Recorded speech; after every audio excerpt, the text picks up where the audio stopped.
నమస్తే మన Telugu TV 6 news 24 headlines కి స్వాగతం.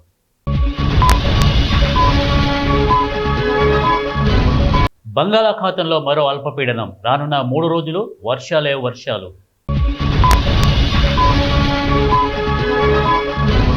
దేశంలోనే తొలి డిజిటల్ హైవే, నిబంధనలు ఉల్లంఘిస్తే క్షణాల్లో చలాన్.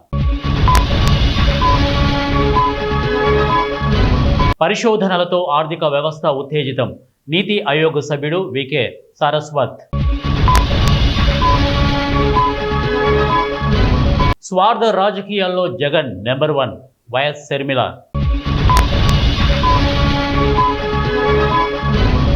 బహుజనుల వికాసం వెనుక జ్యోతిరావు పూలే కృషి, టీపీసీసీ చీఫ్ మహేష్ కుమార్ గౌడ్. పూరి జగన్నాథ రథయాత్రలో తొక్కిసలాట, 3 మృతి, 10 మందికి పైగా గాయాలు.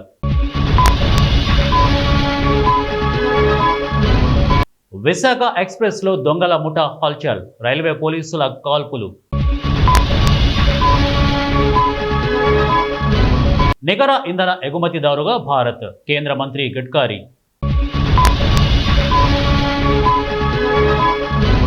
ప్లాంట్పై టెస్లాకు ఆసక్తి లేదు, కేంద్ర మంత్రి కుమారస్వామి వెల్లడి. రెండు సంస్థల ఆధిపత్యం మంచిది కాదు, టెలికాం శాఖ మంత్రి సింధియా. స్త్రీలకు ఉచిత ప్రయాణం అమలుకు 2536 అదనపు బస్సులు అవసరం, సీఎం చంద్రబాబు వెల్లడి. భారత్ కే ఫ్యూచర్, సీఎం రేవంత్.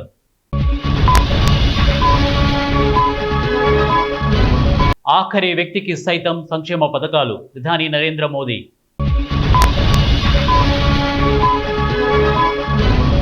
అంబేద్కర్ ఆశయం ఒకే దేశం ఒకే రాజ్యాంగం, సిజేఐ జస్టిస్ బిఆర్ గవాయి వెల్లడి.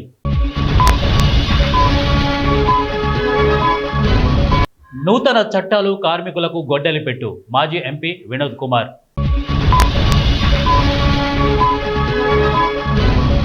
ఉత్తర కాశీలో క్లౌడ్ బరస్ట్, ఆకస్మిక వరదలతో 9 మంది గల్లంతు.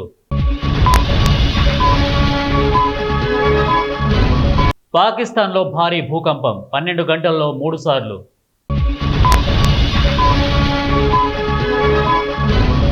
పాశ్చాత్య దేశాలు రష్యాలో ఏర్పాటు వాదాన్ని ప్రోత్సహిస్తున్నాయి, పుతిన్.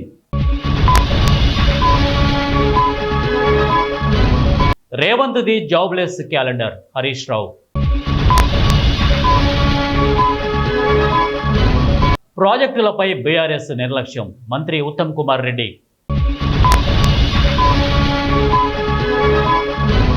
వరద ప్రవాహం, తుంగభద్రకు 60,000 క్యూసెక్ల ఇన్ఫ్లో.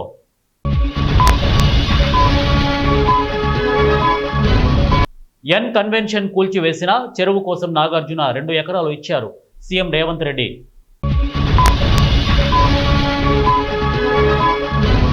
తిరుమలలో యథేచ్ఛగా దళారీల దందా, శ్రీవారి సేవ టికెట్ల పేరుతో భక్తులకు టోకరా.